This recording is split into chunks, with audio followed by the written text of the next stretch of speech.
আলুর চপ তো অনেক খেয়েছো, এবার এঁচোড়ের চপ খেয়ে দেখো, যার টেস্ট কখনো ভুলতে পারবে না, বারবার খেতে ইচ্ছা করবে। প্রথমে এঁচোড়টাকে কেটে নুন দিয়ে সিদ্ধ করে নিতে হবে। তারপর সিদ্ধ এঁচোড়টাকে ম্যাশ করে নিয়ে কড়াইতে তেল গরম করে পেঁয়াজ কুচি, রসুন থেতো, আদা কুচি, লঙ্কা কুচি, স্বাদ মতো নুন, পরিমাণ মতো হলুদ গুঁড়ো, লঙ্কা গুঁড়ো দিয়ে কিছু সময় কষিয়ে নিয়ে ম্যাশ করে রাখা এঁচোড় ও ম্যাশ করা সিদ্ধ আলু দিয়ে দেবো।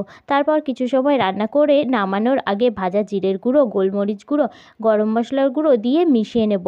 তারপর নামিয়ে নেব। তারপর কিছু বেসন নিয়ে বেকিং পাউডার, নুন, লঙ্কা গুঁড়ো দিয়ে জল দিয়ে একটু ঘন করে ব্যাটার বানিয়ে নেব, ভালোভাবে ফেটিয়ে নেব। তাহলে তারপর এঁচোড়ের পুরটা নিয়ে চপের শেপ দিয়ে বেসনের ব্যাটারে ডুবিয়ে তেলে ভেজে নেব, আর পরিবেশনের আগে একটু গোলমরিচ গুঁড়ো ছড়িয়ে দেব। আমরা ততক্ষণ এঁচোড়ের চপ খাই, আর তোমরা ততক্ষণ রেসিপিটিতে একটা লাইক করে চ্যানেলটাকে সাবস্ক্রাইব করে রাখো আরও নতুন নতুন ভিডিও দেখার জন্য।